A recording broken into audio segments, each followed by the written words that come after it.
Je travaille au Lone Star Diner, sur la route entre Carson City et Reno. Bien sûr, le nom du diner a été changé pour des raisons évidentes, plus à ce sujet plus tard. Pourquoi je travaille au Lone Star Diner, sur la route entre Carson City et Reno? Eh bien, gentil inconnu, mes plans de vie ne se sont pas réalisés. En général, si vous vous retrouvez à travailler dans un diner après l'université, surtout un perdu au milieu de nulle part, cela pourrait signifier que les choses ne vont pas super bien. Mais encore, pourquoi ce diner? Pourquoi le Lone Star en particulier? Je suis conscient que vous ne posez probablement pas réellement ces questions, mais je crois quand même qu'elles méritent une réponse. Parmi tous les dîners du monde, ce qui rend le Lone Star si spécial, c'est la paye. La paye est sacrément bonne. Il y a peut-être 10 autres diners dans un rayon de 30 minutes d'où je vis, et la plupart ne paient qu'un peu plus que le salaire minimum.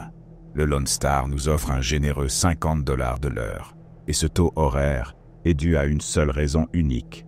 Peu importe ce que quelqu'un pourrait vous dire, à cause de lui. Mon premier jour de travail s'est bien passé, plus ou moins. J'avais déjà travaillé dans le service à la clientèle auparavant, donc je me sentais capable de gérer les étranges surprises propres au dîner. J'ai réussi à m'adapter rapidement aux règles inconséquentes. Des règles non écrites, comme certains endroits du restaurant qui doivent être impeccables en tout temps.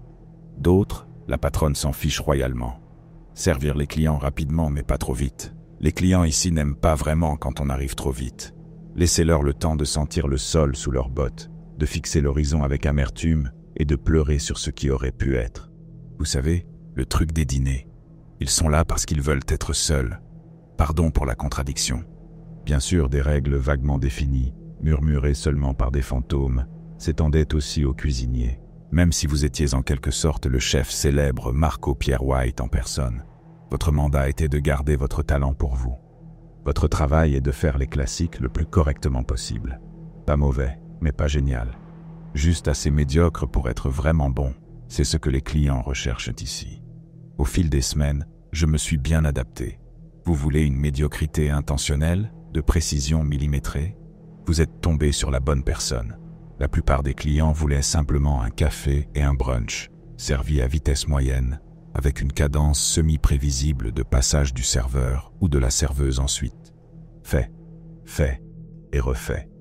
Pas très subtil. Un jour, j'ai finalement décidé de poser la question à ma patronne en plein milieu d'un service. Je ne voulais pas gâcher une bonne chose en doutant d'elle, mais, nom d'un chien, je me sentais un peu curieux. Pas un regard direct dans la gueule du cheval, plus un regard de côté sceptique. Pourquoi 50 $ de l'heure? Elle n'a même pas levé les yeux de son travail à la caisse, comptant méthodiquement les billets. Je te l'ai dit le premier jour, il faut bien suivre les règles, et quand c'est une règle importante, il vaut mieux être parfait. Hautes attentes ici. J'ai fait une grimace. D'accord, hautes attentes. Tu penses que je plaisante? Non, madame. Je suppose que... Juste. Pourquoi j'ai même ouvert la bouche? Je pense juste que vous gérez quelque chose de vraiment cool ici. Plus cool que vous ne le réalisez peut-être. C'est toujours du travail, mais tout semble juste. J'étais nul pour m'exprimer sans tourner autour du pot. Ajoutez cela à la liste de médiocrité intentionnelle. Bravo. Elle a levé les yeux de ses devoirs et m'a jeté un regard sévère. Je ne dirige pas ce bateau. Et suivre les règles ici signifie que tu prends soin de toi. Je suis désolé. Je suis ton employeur, bien sûr. Et je te paierai bien pour être ici, bien sûr. Mais tu devrais être au courant. Il y a bien plus en jeu ici que juste toi et ce dîner. Elle a jeté un coup d'œil à sa montre, puis a soupiré. Je garde habituellement ce discours pour la fin du mois, mais tu m'as déjà pris à mi-chemin. Donc, en résumé, si tu penses ne pas être capable de suivre les instructions clairement, sans protester et sans poser trop de questions, alors tu devrais partir. Quitte. Pas de mal, pas de reproche. Une semaine de paye offerte. La conversation a vite pris fin après cela. J'ai essayé de trouver un moment pour poser plus de questions sur ce qu'elle voulait dire, mais elle était fermée au sujet. Et vous savez quoi? Ça m'allait. Si elle voulait que je baisse la tête et fasse simplement le travail, je pouvais le faire. Et je l'ai fait. Et les choses allaient bien. Les petites conversations avec les clients étaient amusantes. Mes collègues étaient sympas. Et je gagnais bien ma vie. J'avais trouvé un endroit où parquer les échecs de ma vie. Un endroit pour repartir de zéro. Ce devait être un samedi, je pense, quand je l'ai remarqué pour la première fois. Un siège occupé dans le coin, éloigné du dîner. Aucune idée de combien de temps il était resté assis là, à attendre, bien qu'il ait certainement l'air patient. J'avais la drôle d'impression qu'il attendait depuis un bon moment, bien que je ne me rappelle pas vraiment l'avoir vu entrer. Chemise en velours côtelé marron, cheveux courts, la cinquantaine. Un sourire raisonnablement calme, un type normal. J'ai commencé à sortir de l'arrière pour me diriger vers lui. Immédiatement, j'ai senti une prise ferme sur mon bras. C'était Mélanie, ma patronne, avec une poigne suffisamment forte pour me faire lâcher mon carnet de notes. Ses doigts se sont resserrés autour de mon avant-bras, pinçant fortement ma peau. « Les règles importantes, dit-elle. »« Quoi ? Tu te souviens de notre discussion sur les règles ? Eh bien, celle-ci est la plus importante, d'accord ? D'accord ? Cet homme, là-bas dans le coin. » Elle désigna l'homme qui avait attiré mon attention. Assis bien droit, les mains doucement jointes, un sourire narquois sur le visage. Tu ne t'approches pas de lui, tu ne lui dis pas un mot. Mais c'est un client. Sa prise s'est intensifiée. Elle me faisait mal, comme si elle exprimait une sorte de colère invisible sur moi. Je te demande maintenant d'être assez intelligent pour ne pas poser de questions et de simplement suivre les instructions. Tu ne vas pas à sa table. Tu ne lui parles pas. Tu peux le regarder. Tu peux même crier à travers la pièce si tu veux, bien que je ne vois pas pourquoi tu aurais besoin de faire ça. Mais tu ne t'approches pas de lui et tu ne prends pas sa commande. Un souffle bruyant par le nez, un hochement de tête et un regard glacial de ma manager. Chaque fois c'est différent, mais ce n'est jamais joli. J'ai observé l'homme depuis la courte distance à laquelle j'étais autorisé. C'était difficile de ne pas le faire. Mélanie aussi l'observait. Contrairement aux autres clients ici, je n'avais pas l'impression qu'il était là pour être seul, pour se remémorer des souvenirs, ou pour participer au rituel réconfortant d'un ex-bénédicte insipide sur du pain de seigle. J'avais plutôt l'impression qu'il était juste curieux, bien élevé, content, mais curieux. Mon service s'est terminé peu après, donc je n'ai pas vraiment eu l'occasion de le voir partir. Quoi qu'il en soit, l'expérience de le voir et d'apprendre la règle qui lui était liée a laissé un sentiment étrange, un peu lourd, sur mon humeur. J'aimais mon travail, j'aimais rentrer chez moi et me détendre. Cela ne me dérangeait pas d'être au milieu de nulle part. C'était agréable de lever les yeux vers le ciel vide rempli d'étoiles, de les voir scintiller et briller, et même parfois traverser le ciel. J'ai fait un vœu pour que les choses restent simples dans ma vie. J'ai commencé à percevoir son rythme. Il apparaissait généralement une fois par mois. Les rares fois où j'avais l'occasion de le voir, j'essayais de glisser une question ou deux à ma patronne. Des questions comme « Qui est-il ? D'où vient-il ? Et est-ce que quelqu'un lui a déjà parlé ?» Je recevais des réponses du type « Je ne sais pas, je ne sais pas » et « Si tu as peur, tu es libre de partir. » Puis, le destin s'est manifesté, et un jour, Mélanie est tombée incroyablement malade. Mes collègues et moi avons dû la convaincre de rentrer chez elle en plein milieu de son service, sa maladie tombant inconfortablement dans la fenêtre habituelle de 1 à 3 jours à la fin du mois, où notre client mystérieux faisait généralement son apparition. Et bien sûr, il était là, juste après qu'elle soit partie. À mon avantage, les autres serveurs et serveuses savaient très bien ce qu'il fallait faire chaque fois qu'il arrivait. Ils savaient tous qu'il fallait l'éviter. Néanmoins, poussé par une curiosité fondamentale que je n'arrivais pas à réprimer, j'ai utilisé cette opportunité pour tenter quelque chose. J'ai crié une simple chose à travers la salle, sachant que Mélanie n'était pas là pour me réprimander. « Bonjour monsieur, qu'est-ce qui vous amène ici ?» lui ai-je demandé. Il a tourné la tête de sa position fixe sur sa chaise et a mis une main à son oreille. Astucieux. J'ai dit « Qu'est-ce qui vous amène ici ?» J'ai crié à nouveau, un peu plus fort cette fois, attirant quelques regards étranges de nos clients du jeudi. À ma grande surprise, il a répondu. Je ne sais pas pourquoi je m'attendais à ce que sa voix ait un ton tordu, démoniaque. Peut-être à cause de la peur que Mélanie avait inculquée en moi. L'homme sonnait exactement comme il avait l'air. Désolé ma chère, j'ai bien peur de ne pas bien entendre ce que vous dites. Pouvez-vous venir ici et me poser la question à nouveau ? Non, j'étais bien comme ça. Et je ne veux pas être impoli concernant le service, a-t-il poursuivi. Mais il me semble que personne n'a pris ma commande depuis un bon moment maintenant.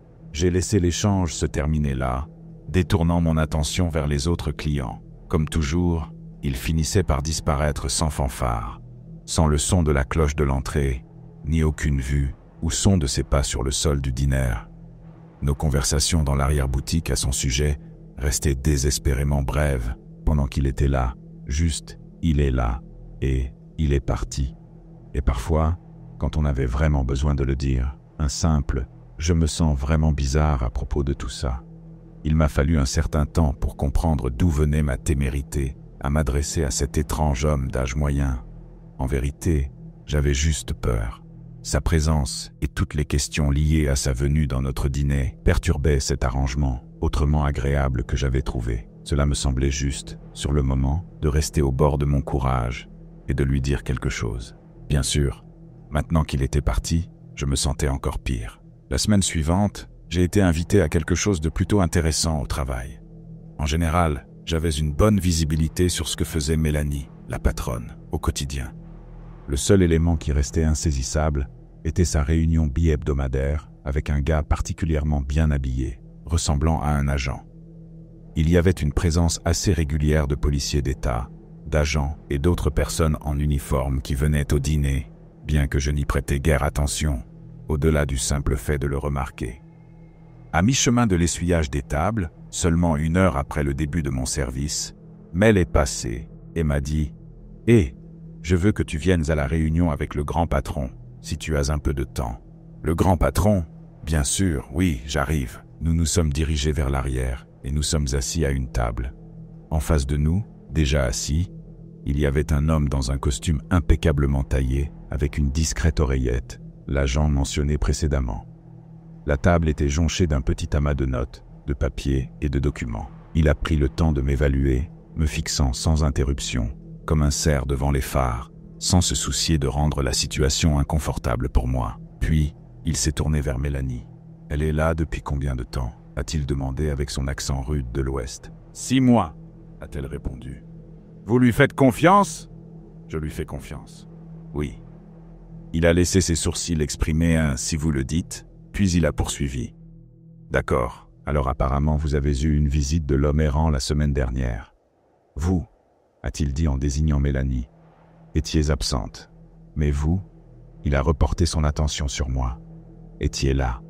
Donnez-moi les détails. » L'homme errant. L'agent a capté la confusion dans mes yeux. « Bon sang, vous n'avez rien dit à cette fille, n'est-ce pas ?» dit-il à Mélanie. « Je sais que ça paraît bizarre, » répondit-elle. « Mais personnellement, j'ai l'impression que cet homme est presque, je ne sais pas, attiré par la curiosité. Comme si, moins j'en dis à ceux qui ne sont pas déjà au courant, mieux c'est. Le vagabond, l'agent l'a coupé. C'est notre surnom pour le type qui s'assoit dans le coin de votre charmant petit établissement. Ou devrais-je dire, l'établissement de l'État. Je suis désolé, demandai-je. C'est exact, de l'État. Félicitations, mademoiselle. Vous faites partie d'une opération gouvernementale. Le vagabond, pas seulement un surnom mignon, mais notre définition légale de ce problème délicat, est un phénomène que nous avons découvert il y a de nombreuses années. À l'époque, il errait dans le désert, abordant des étrangers imprudents avec des questions bizarres. Tout allait bien, plutôt étrange, bien sûr, mais rien d'illégal. Cependant, parfois, des choses se produisaient à cause de lui. Des choses bizarres, des choses horribles. Je pouvais voir Mélanie grimacer, inquiète de l'image qui se dessinait. « Nous avons des raisons de croire qu'il est un visiteur, » dit-il. « D'un autre endroit ?» demandai-je, en réprimant le sentiment croissant de peur. « Exactement. Et ce qu'il fait ici, pourquoi il vient ici, nous n'en savons pas vraiment les raisons. Mais ça nous inquiète assez pour organiser cette surveillance. Nous voulons en savoir plus, sans provoquer quoi que ce soit. Mais il y a une chose dont nous sommes sûrs. Chaque fois que quelqu'un brise les règles en sa présence, il y a des conséquences. Je n'ai pas assisté à une autre réunion après cela. Pas parce qu'on me l'a interdit, je n'avais tout simplement plus envie de savoir.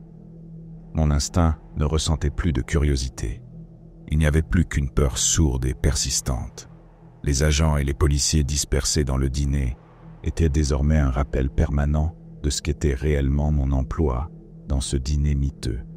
La cavalerie gouvernementale apparaissait surtout vers la fin du mois, lorsque le vagabond, était censé revenir.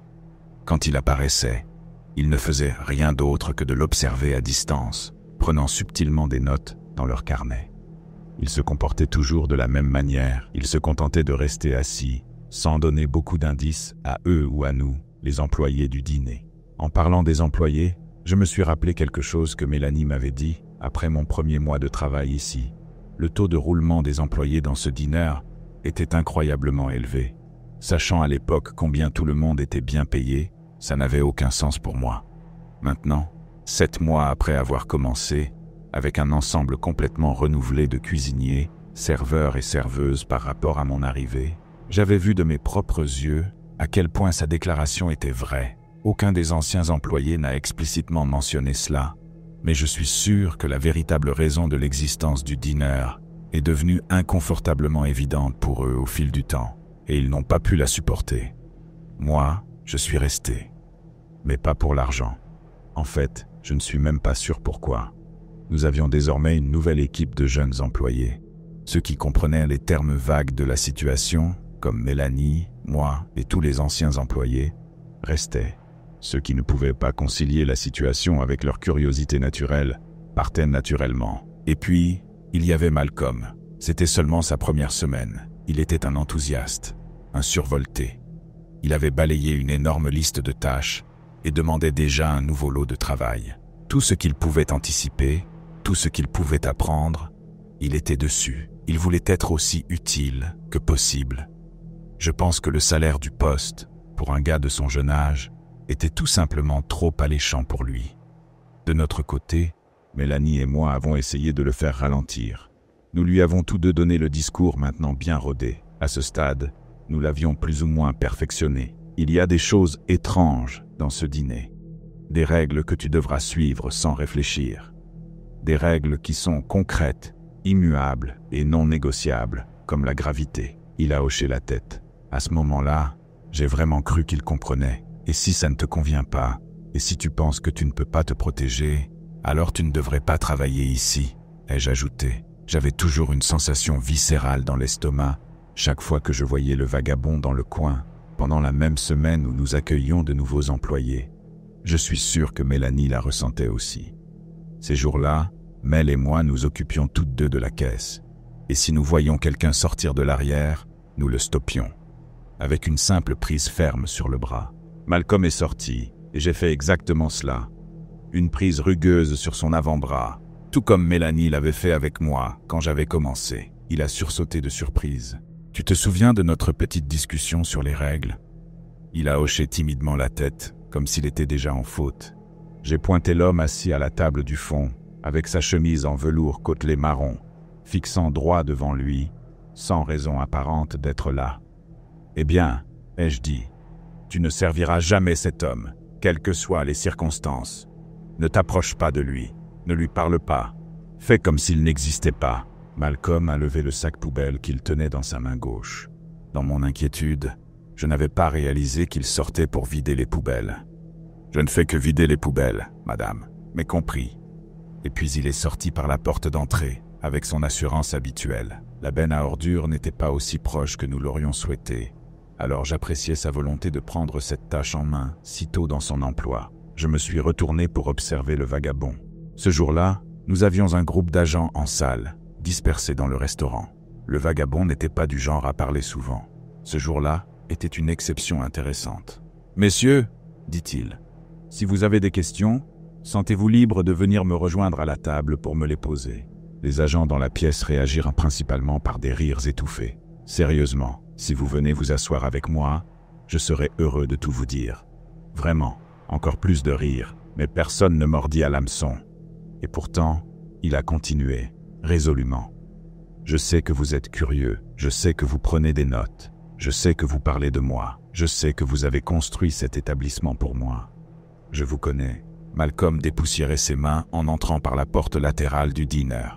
Une porte située juste à côté de la table où le vagabond était assis. Tout s'est passé si vite.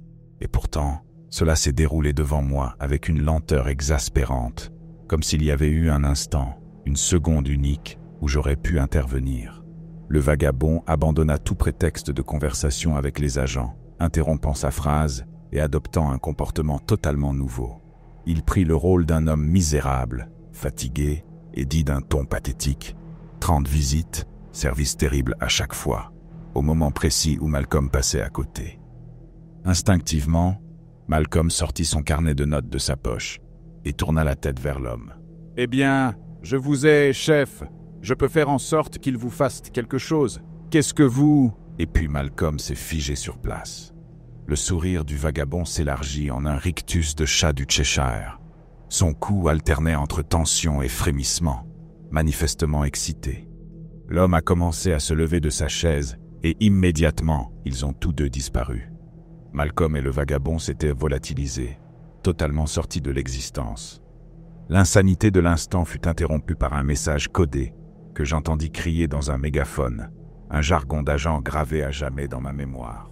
Niveau d'alerte noire, la cible errante a compromis un civil. Je répète, un civil a été compromis, et c'était fini. Mélanie a démissionné dans les jours suivants. Elle n'était pas en colère contre moi. Elle m'a dit qu'elle savait qu'elle partirait après la 10e disparition. Pourquoi ce jalon spécifique? Je n'en ai aucune idée. Tout ce que je pouvais faire à partir de là, c'était de continuer à travailler. Pendant mes trajets de retour ou mes pauses déjeuner, je levais les yeux vers les étoiles et faisais le vœu que Malcolm soit ramené chez lui, ramené d'où qu'il ait été emporté. Le débrief avec les agents ne m'a apporté aucun réconfort. L'échange fut simple et bref. Où a-t-il été emmené? Réponse: il est parti maintenant. Avec un poignard permanent dans mon âme, je n'avais qu'un mince soulagement, si on peut même appeler ça comme ça. Une leçon. La leçon que je devais être encore plus vigilant, encore plus diligent. Et pendant les jours où le vagabond était là, j'étais le seul serveur ordinaire. Pas d'exception. Je savais que les agents n'étaient pas ravis de cela. Aucun d'eux ne me l'a dit explicitement. Mais je pouvais sentir qu'ils apprenaient quelque chose de nouveau sur lui, chaque fois qu'il enlevait quelqu'un après une erreur. C'était un étrange dispositif darwinien qu'ils avaient mis en place. Nous étions un zoo qu'ils utilisaient pour en apprendre davantage sur un animal particulier, une entité spécifique, un visiteur particulier. Pas de chance. Ils devraient juste le regarder s'asseoir maintenant, ou attendre qu'il fasse quelque chose de différent. J'attendais la période de 3 jours en fin de mois où il apparaissait généralement. Les choses étaient calmes jusqu'à ce moment-là. Quand il est enfin apparu, ce n'était pas ce à quoi je m'attendais. Pour la première fois, je l'ai vu entrer par la porte d'entrée, en pleine nuit, à la fin de mon service. J'étais à la caisse, paralysé, alors qu'il se rapprochait, pas à pas, et puis, il était là, juste devant moi. Et j'étais sûr, absolument sûr que j'allais mourir. Il sourit. « Ne t'inquiète pas, j'ai mes propres règles à suivre, » dit-il. Je n'ai pas dit un mot. C'était un territoire interdit. Je sais que tu as été curieuse à mon sujet. J'ai admiré cela depuis le moment où tu as pris la parole pour t'adresser à moi.